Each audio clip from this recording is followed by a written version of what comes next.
بسم الله الرحمن الرحيم والحمد لله رب العالمين والصلاة والسلام على أشرف الخلق أجمعين محمد وأهل بيته الطيبين الطاهرين اللهم صل على محمد وآل محمد وعجل فرجهم. We are still in the subject of prayers, fiqh, and we have reached the issue 902, mustahab places for offering prayers.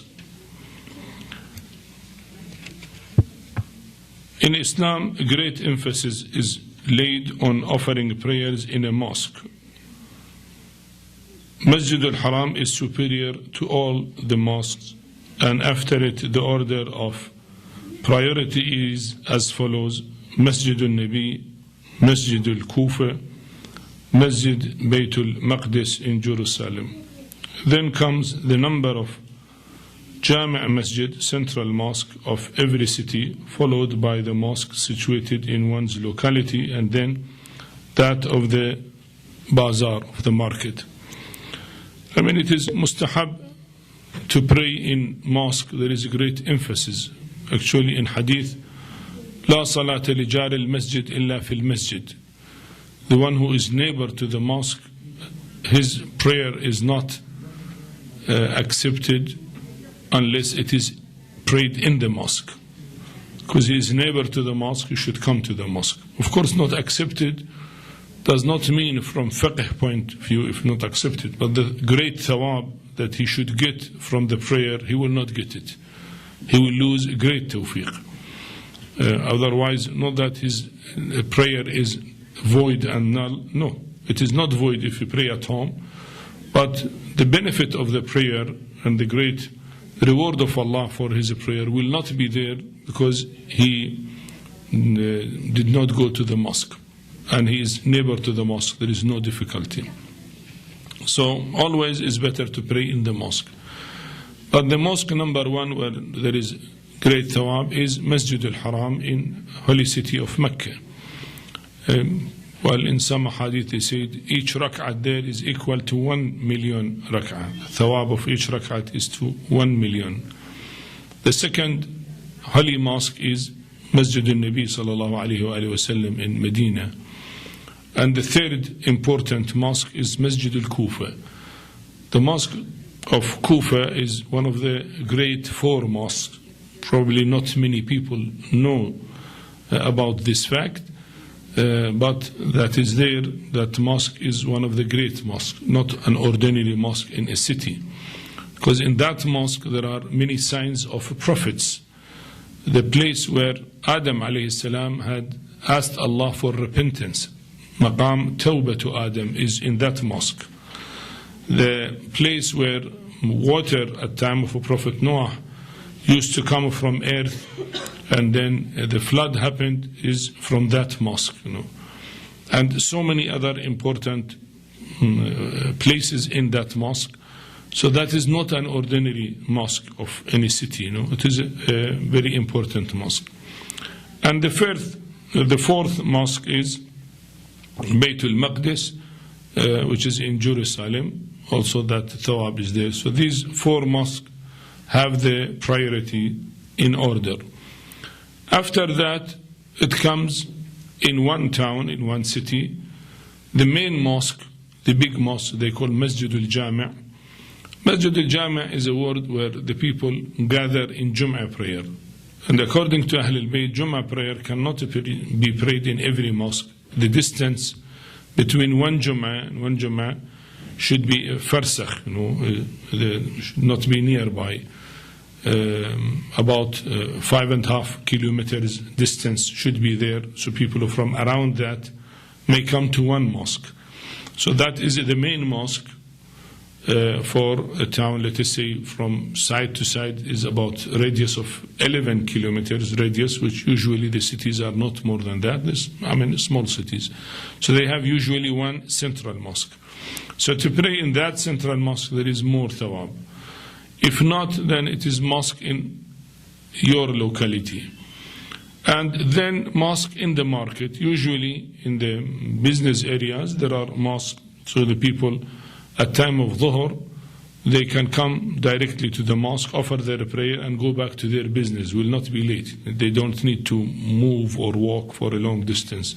So that is called mosque of the market. Usually in the Muslim cities, near the market there is a mosque. So people in 2 minutes they can reach the mosque, offer their prayer, and go back to their business. So he put it in order for thawab. Issue 903, for women it is better to pray at such places where they are best protected from na-mahram, regardless of whether that place is her home, a mosque, or anywhere else. For women, the best is to be away of vision of the men. So wherever she is away, that is the best place for her. If at home, then if she pray at home, nobody will see her, nobody will look to her, that is the best place. If she come to a mosque, the mosque should be such that the place of women should be separate than the place of men. So if she prays, also no men will see her. So wherever she is not seen by men, that is the best place for her. Issue 904, prayer in the shrines of the holy Imams is mustahab, and is even better than offering prayers in a mosque. It has been reported that the reward for offering prayers in the sacred shrine of Amir al-Mu'mineen, Imam Ali alayhi salam, is equal to 200,000 prayers. Now if somebody is living in holy cities like Najaf, like Karbala, like Qazimain, like Samarra or Mashhad, and he wants to pray, if he pray in the holy shrine of the Imams, his thawab is great, and especially if he is in Najaf and he pray in holy shrine of Imam Ali alayhi salam, the thawab of each rak'at is equal to 200,000 rak'at. There is a great stress about that in ahadith. Issue 905, frequenting a mosque and going to a mosque which is visited by very few people is mustahab. Somebody frequenting means he comes oftenly to the mosque rather than he avoid going to the mosque. By itself, to pray one time is mustahab, and to come repeatedly to the mosque is also mustahab. Well, some of the mosques, because they are small or they are not very built properly, the people do not go there, and that mosque have very few people going. Usually people go to, let us say, a big mosque, there is a carpet, there is fancy things, so they see it is a huge, big, nice mosque. So they say those mosques should not be neglected, and to go to such mosque where not many people are going by itself is an extra mustahab. And it is makruh for a neighbor of the mosque to pray anywhere other than a mosque, unless he has a justifiable excuse. So it is makruh for one who is neighbor to the mosque to pray at home, and he is supposed to pray in the mosque unless he has certain reason and justifiable reason for that.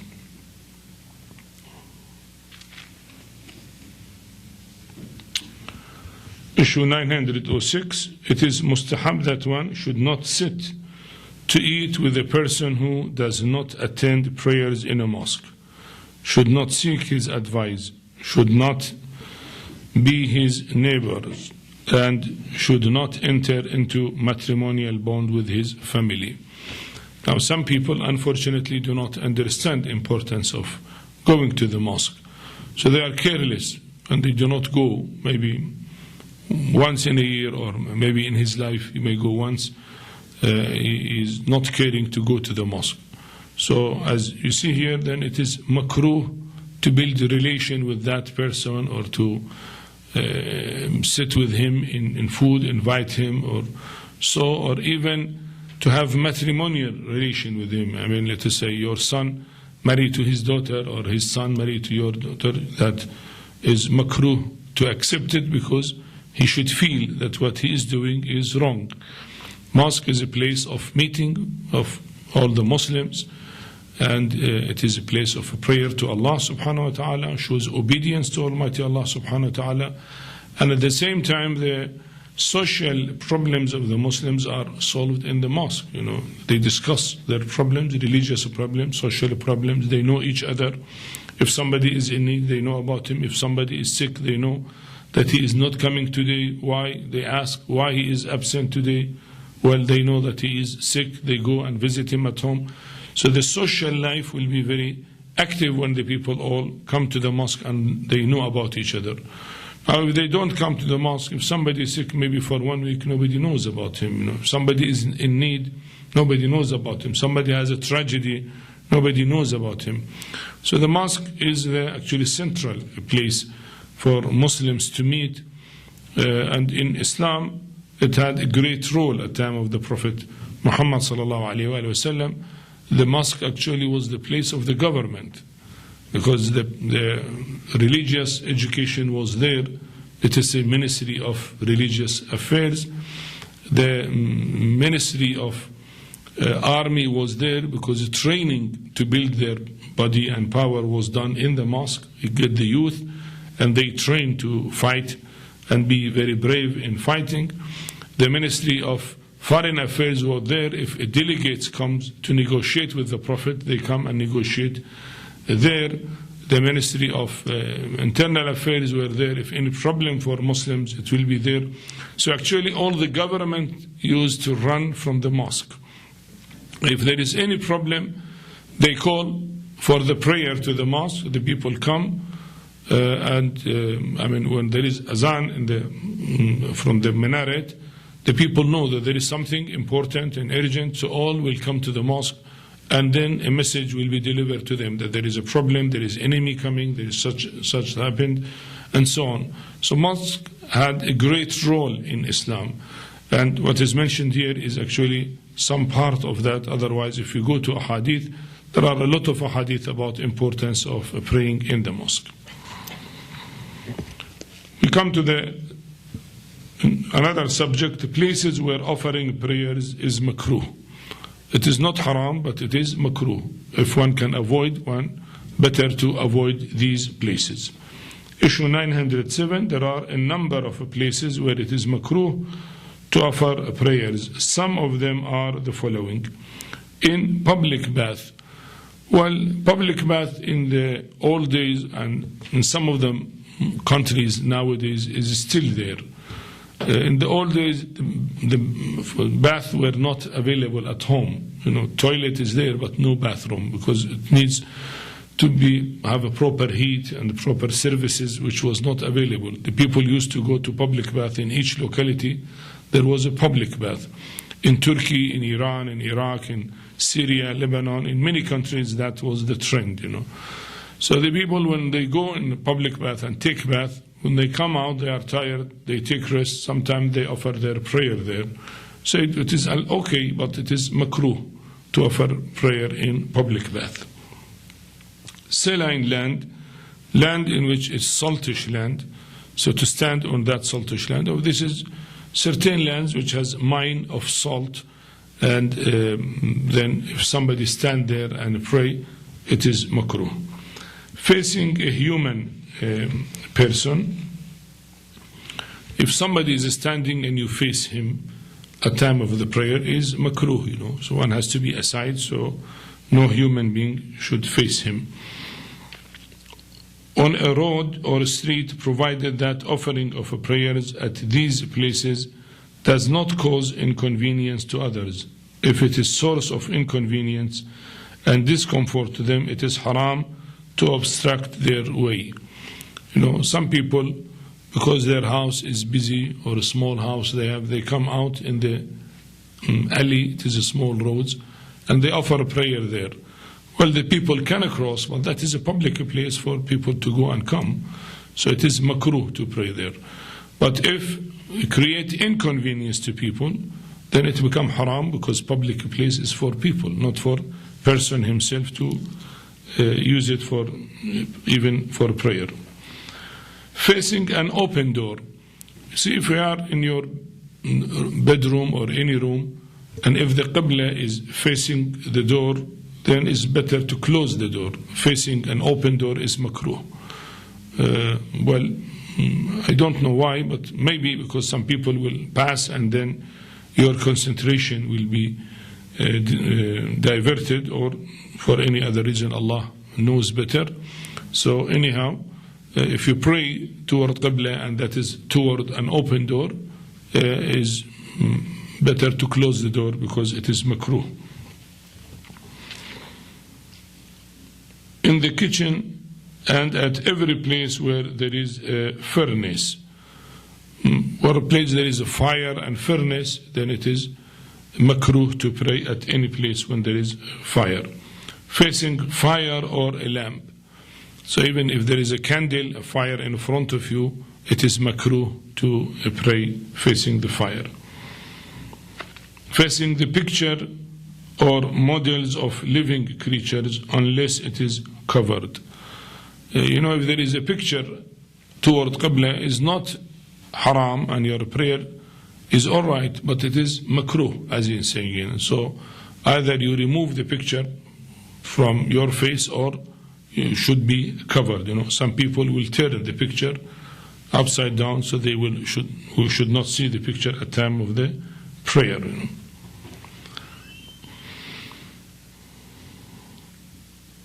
Facing a well or a pit where people often urinate. Well, this in certain places, maybe one go to villages and there are special places, so to face that is not right, it is makruh. In the room where a mujnib is present. A state of janaba will give certain changes to the person, and that is why for purification from janaba one has to take a ceremonial bath, proper ghusl. And some people who are having very high spirituality and very shiny soul, they can feel that this person is not tahar, he is in janabat, so his presence in that room has its effect. And we have that certain ahkam regarding that, which is, if Imam is present, he should not go near Imam, he should not go to haram of Imam if he is at a state of janabat. So the state of janabat itself, though it is not physical, it is a moral najasat ma'nawiya, as you said, moral impurity, but still it has its effect. So if somebody is at a state of janabat in that room, it's better to go to another room and pray there. Well, maybe his presence prevents the angels to come, or prayers will not be accepted. I don't know, Allah knows, but this is what is mentioned, it is makruh. At a place where there is a picture, even if it may not be placed in front of the person who offers prayers, So even if the picture in my back, one should avoid that because it is makruh. Facing a grave and on the grave or between two graves and in the graveyard. So if there is a grave in front of me, I am outside the graveyard. To face the grave is makruh. To be above the grave is makruh. Between two graves is makruh. In the graveyard is makruh. So the prayer is makruh, but as I said, it is makruh, not haram. If you can avoid it, that is much better, because that is makruh. Issue 908, if a person is offering prayers at a place where people are passing or where somebody is present in front of him, it is mustahab that he should set a demarcation before him, even by keeping a wooden stick or a string. Sometimes we have to pray when people have to pass. It may be public place, we have no option, or in the mosque, at the middle of the mosque, and then people are passing. So between the person and his place of sujood, where he put the turba for sujood, that is his place. So after that, he may put a sign of demarcation, so that if the people pass, should not pass between him and between the place of sujood. They pass above that. So either if he has a stick, he put his stick, or a string, or anything. So he put just some demarcation, so the people will avoid to pass nearby to him. That is, if possible, naturally. We come to another subject, and that is rules regarding a mosque. There are many rules about the mosque, which is important to know them, and it is mentioned here in these issues. Issue 909, it is haram to make the floor, roof, ceiling, and inner walls of a masjid najis. And as and when a person comes to know that any of these parts has become najis, he should immediately make it tahir. And the recommended precaution is that the outer part of the wall of a mosque too should not be made najis, and if it becomes najis, it is not obligatory to remove the najasat, but if someone makes it najis to violate its sanctity, that act is haram and the najasat should be removed. See here, many points he mentioned. One is inside the mosque. And what is meant inside the mosque, the floor of the mosque, the wall of the mosque, and the ceiling of the mosque. That is inside the mosque. So to make it najis is not allowed, and if it becomes najis, like a child, for example, urinated there, or somebody get injury in his hand, in his feet, and then a blood was there, and he realized that certain area become najis, he should rush and clean it immediately. So it is wajib to clean it. Now the question, what about the wall outside the mosque? The mosque is inside the wall, outside is not the mosque. See, it is haram to make it najis. But if it becomes najis, is it wajib to make it tahir? No, it is not wajib, because that is not a mosque. But sometimes certain najasat is regarded as an insult to the mosque. So it is against its sanctity. People bring feces and put it on the wall of the mosque. So naturally that gives bad feature to the mosque, you know. I mean, if somebody drop of a blood, a child put it, it may not affect sanctity of the mosque because it's from outside the wall. But somebody put, you see, dirt and najasat to the wall of the mosque, that is against the respect of the mosque. So there, then it becomes wajib to clean it. Otherwise, if something against sanctity, to make it najis is haram. We should not make it najis. But if somebody did it najis, it is not wajib to clean it. Fine, if you clean it, it's better. But it's not wajib, because what is wajib is the mosque itself. The wall is not regarded as the mosque. The mosque is between the walls. The wall is outside the mosque. That is usually is like that, yes. Issue 910, if a person cannot make a mosque tahir or needs help which is not available, then it is not obligatory for him to make it tahir. But if he feels that the mosque will be made tahir, if he informs others, then he should do so. See, it happens sometimes if we are in a mosque and we see that the place of the carpet become najis, for example. We don't have water there. We have no means to make a tahir. We cannot make a tahir. So it is wajib, if we can do a tahir, wajib to make a tahir. But if we cannot, then it will not be wajib on me. It will be wajib on anybody who can do it. And if there is nobody to help and I cannot make a tahir, I should not stay there permanently till I make a tahir. He said, no, it is then, if you cannot, then you are not responsible. But if I can go and ask if there is a servant to the mosque, or if there is a trustee or owner is available in that area, well, some of the mosque has somebody look after them. Some of the mosques are open, nobody is there.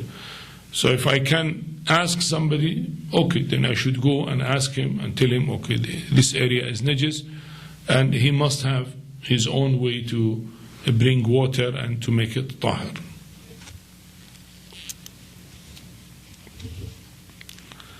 Issue 911, if a place in a mosque becomes najis and it cannot be made tahir without digging or demolishing it, the place should be dug or demolished, provided that it is minimal, or if its demolition is absolutely necessary for saving its sanctity.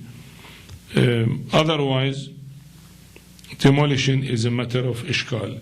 However, it is not obligatory to refill the dug area or to rebuild the demolished part, but if a small item like a brick of a mosque became najis, it should be put back to its place after making it tahir. Well, sometimes the floor of the mosque become najis, and let us say if urine is there of a child, it will go deep, and you don't have that much water to make it tahir. So you have to dig or take whatever things. If it is one brick of a clay, you have to take it out. Then such minor damage is okay. But then if you have to make a major damage, you said no, don't do major damage. Minor damage, okay. You take little part of, let's say, sand or clay, whatever it is there, dust, take it out, and then even not necessary to fill it, even if it remains. No? Later on, people can do it. Major damage to the mosque naturally is not allowed. That is, it's put ishkal. That is questionable. That one. Issue 912. If a mosque is usurped and houses, etc., are built in its place, or if it becomes so dilapidated that it can no more be called a mosque, even then, as a recommended precaution, it should not be made najis. But if it becomes najis, it is not obligatory to make it tahir. See, sometimes people usurp a mosque. They are neighbor to the mosque, and he said, no, this is not a mosque, this is my father, and then he usurped the mosque and make it his own house. Or sometimes the government comes and he said, this mosque is big and it has no income, so we'll make one showroom from the mosque or two showrooms from the mosque and give it for rent to people so that there will be income to the mosque. Of course, that is not allowed, but the government sometimes do it by force. You know, this shop which is built here is a mosque. And now, what is the situation? Is it also the same rules? Of course. To make it najis is not allowed, you know, but if it becomes najis, then you are not forced to, it's not obligatory upon you to go and make it tahir, because now the shape of the mosque is not there. It's a shape of a house. Sometimes the mosque will come in the street. They demolish the mosque and become street. The street naturally may be najis. So here he said, if it becomes najis, will not be obligatory upon you to make it tahir, because its shape has been changed completely.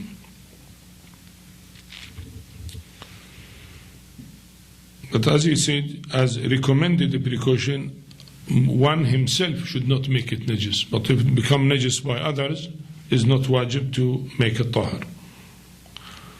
Issue 913, it is haram to make the precincts of the holy shrines najis. The haram of the holy shrine to make it najis. Holy shrine of the Imams alayhi salam, though it is not a mosque, but you see it has its sanctity, and to make it najis is haram also.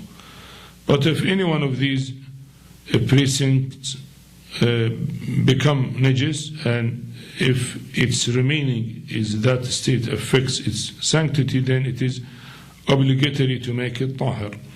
And the recommended precaution is that it should be made tahir even if no desecration is involved. You know, we should not make any insult to the haram of the Imam salamullah alayhim. We should not make it najis, and if it becomes najis, if it affects its sanctity, then we have to make it tahir and to make it clean, you know. So what you want to say that sanctity of the haram is more or less similar to the mosque, you know. If the mat of a masjid becomes najis, it should be made tahir, even if the mat remaining najis affects the sanctity of the mosque, but washing may spoil or ruin the mat, then that part which has become najis should be cut off.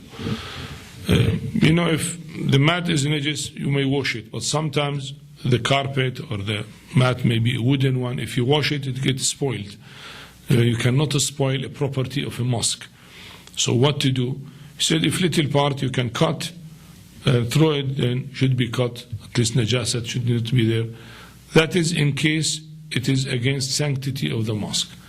I mean, it depends, if there is little najasat which is not seen, so it will not affect sanctity of the mosque. But if there is too much najis which is seen, then it affects sanctity of the mosque. I mean, if there is a stool there, should remain, will give bad odor naturally. That is against sanctity of a mosque. But you see, if a drop of urine is there which was not sown, or drop of blood, nobody see it, may not affect the sanctity of the mosque. And because you cannot wash it, so you may leave it, So you put, if you cannot wash, then if it against sanctity of the mosque, cut it. If not, then leave it.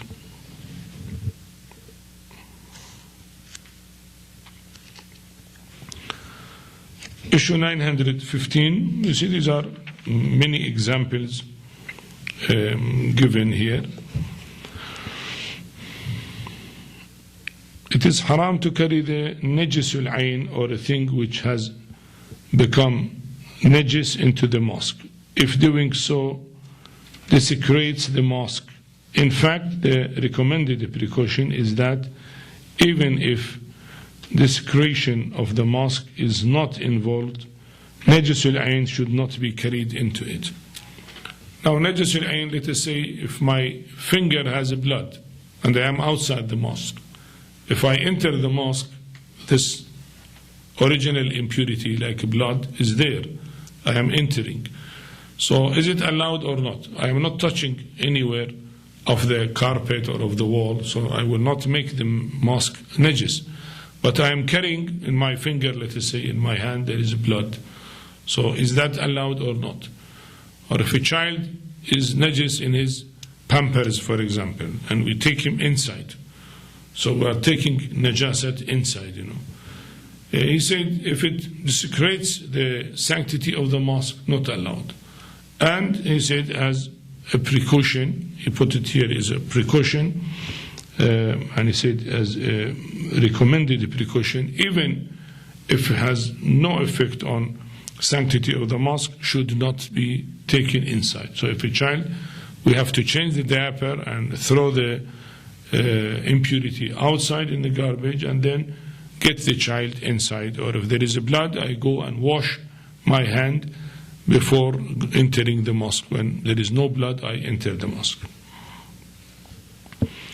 Issue 916, if a mosque is draped with black cloth or covered with marks in preparation of majlis to be read there, and tea is prepared, there will be no objection to all of that if they do not have any harmful effect on the mosque, and if it does not obstruct those who come to pray. You see, the people, if they have any function in the mosque, whether there is a majlis for Imam Hussain or Ahlul Bayt Salamullah alayhim, or birthday of any one of the Imams, so they may put a black cloth, and naturally they use the mosque and they put nails in the wall of the mosque.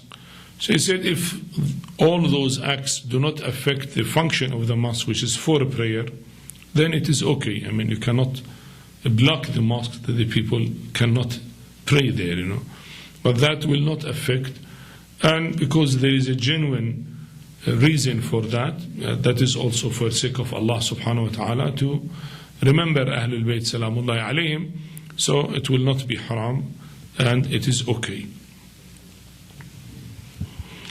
I mean, this shows that any usage of the mosque without permission is not allowed, or unless it is for something religious, So a mosque is not a place for like a restaurant to make food or tea, etc. But if that food and tea is for a majlis there, and people want to get benefit of religious education, then it is okay. So that type of usage is allowed. Issue 917, the obligatory precaution is that a mosque should not be adorned with gold, and the recommended precaution is that it should not be adorned with the pictures of men and animals. So that is another issue. Certain people, they may have certain bricks or ceramic with gold. He said, no, is obligatory precaution. There should be no gold and no pictures also inside the mosque. Issue 918, even when a mosque is ruined, it is not permissible to sell it or to make it a part of a property or a road. Sometimes due to war or due to a flood or due to rain, and the building of the mosque is old and it gets ruined, demolished by itself, but then that does not mean now it is useless because it's open area and we can sell it to make it property of a person. He said, no, that is not allowed. We should rebuild it if we like, but we cannot sell it. Again, issue 919, it is haram to sell doors, windows, and other things of a mosque, and if the mosque becomes dilapidated, those things should be used for the renovation of the same mosque. If they are not useful for that mosque, they should be used in any other mosque. And if they are not of any use for other mosques also, then they may be sold and the proceeds should be used for that very mosque, if possible. If that is not possible, then it should be spent on the repairs of any other mosque. You see, the mosque is a trust, and whatever in the mosque is belong to that trust. So now if we demolish the mosque for rebuilding because it is old and we have to make it new, naturally there are windows, even there are bricks there. If we can use those windows, those bricks, those doors again, then we have to use them again. If not, because we are making bigger doors, bigger windows, more modern windows, and so on, then we may give it to another mosque which might be in need of that. And if at all it is useless, then in that case we are allowed to sell them, and the first priority to use the money for the same mosque. If the same mosque is not in need of money, then we may give it to another mosque. So the mosque should go to a mosque, either to the same mosque or if not to another mosque. Sometimes it happens the carpet, the moquette of the mosque, after 5 years, 10 years, it become old and become,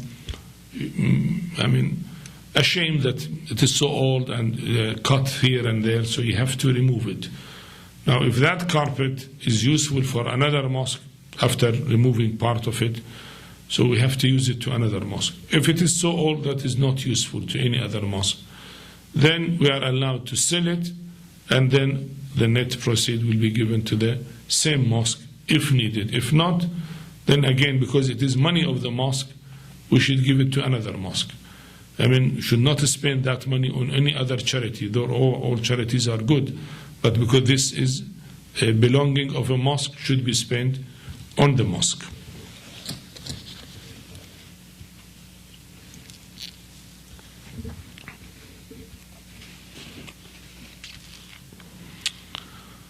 Issue 920, building a mosque and renovating a dilapidated mosque is mustahab.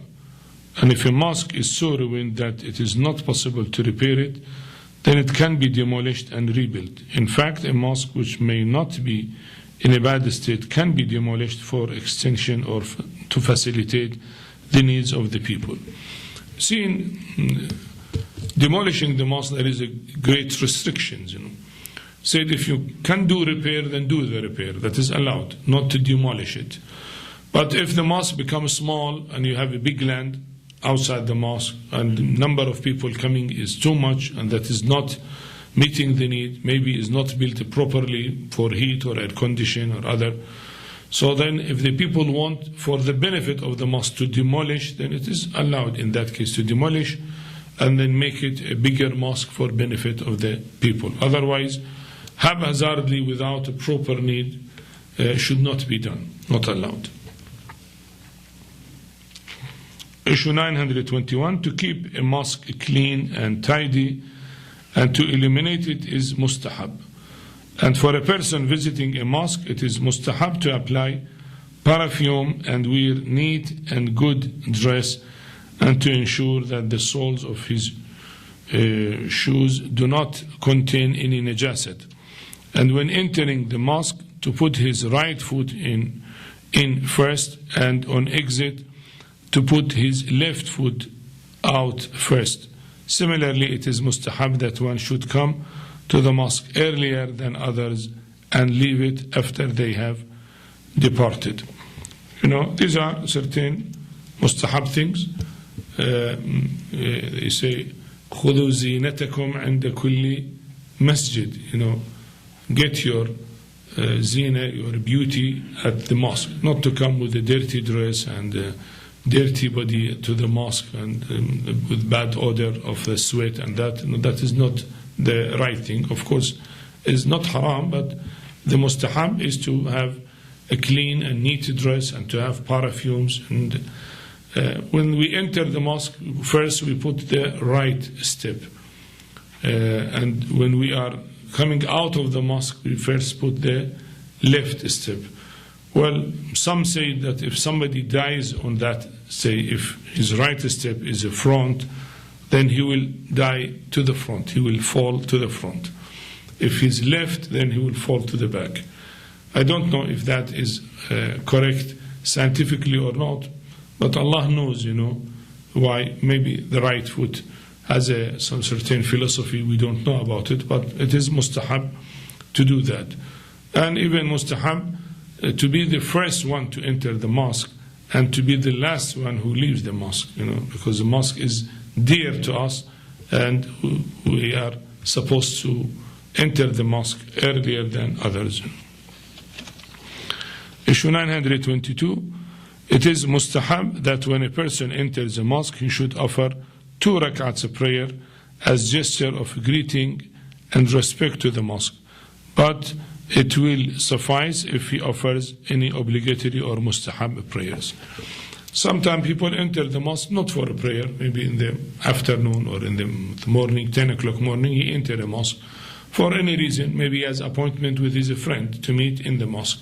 So he enters the mosque. It is not time of prayer. So he says, as respect to the mosque, it is mustahab to pray 2 rakat. They call tahiyyatul masjid, like welcoming the mosque. So we pray 2 rakat as respect to the mosque. But if it is time of the prayer and I am praying my obligatory prayer, to say Dhuhr or Asr or Maghrib or Isha or morning prayer, then 2 rakat tahiyyatul masjid is not necessary, because my prayer already will be there. My obligatory prayer will be there.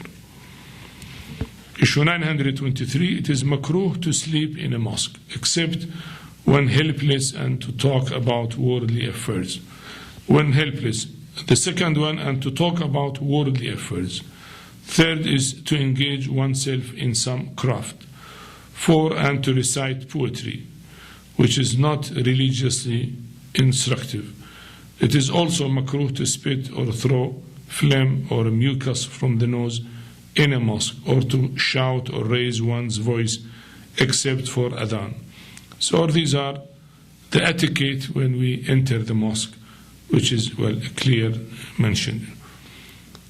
Issue 924, it is makruh to allow an insane person to enter a mosque, and also a child, if it causes inconvenience to the people praying, or if it is feared that it might make the mosque najis. In absence of these 2 reasons, there is no harm in allowing the children. Similarly, for people who have eaten onions, garlic, etc., and their bad breath may upset others, it is makruh to go to the mosque. You see the beautiful etiquette of entering the mosque in Islam, that even the breath is counted. Then if somebody have eaten garlic or onion and he has a bad breath, should not enter the mosque and maybe will hurt others who are there. Well, a child is allowed to enter the mosque, but in condition he should not spoil the comfort of the people who are offering prayer, or if he is at a state he may make it najis, So one has to always to be careful when enter the mosque. والحمد لله رب العالمين وصلى الله على محمد وآله الطاهرين اللهم صل على محمد وآل محمد وعجل فرجه